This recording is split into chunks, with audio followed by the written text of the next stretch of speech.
एबे लागी रही प्रचंड ग्रीष्म प्रवाह ताती जोगु लोकमानक जीवन अस्तव्यस्त होई पड़ुछि।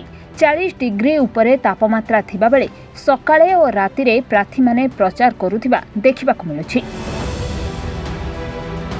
तेबे प्रबल ताती पई आज उदला निर्वाचन मंडलीर बीजेडी विधायक प्रार्थी श्रीनाथ सोरेन रातिरे उदला बजार रे दुकान को दुकान बुली निजर कर्मी मानक सह भोट भिक्षा करुछंती।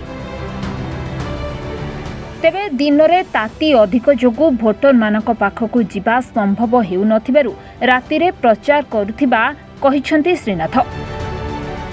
विशेषकर मुख्यमंत्री नवीन पट्टनायक विभिन्न योजना और ओडिशार विकास को लोकमानक बुझाइबा सह भोट पाई आशीर्वाद नेउछंती बोली से प्रकाश करछंती।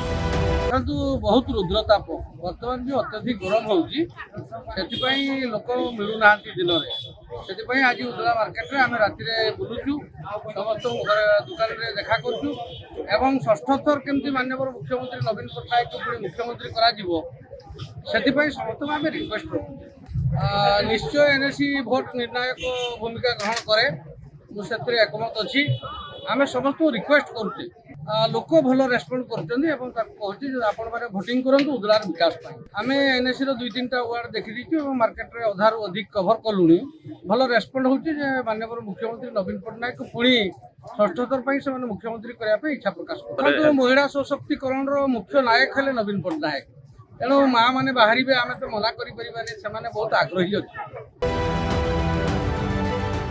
उदलारू दीपक मिश्र रिपोर्ट महाभारत लाइव।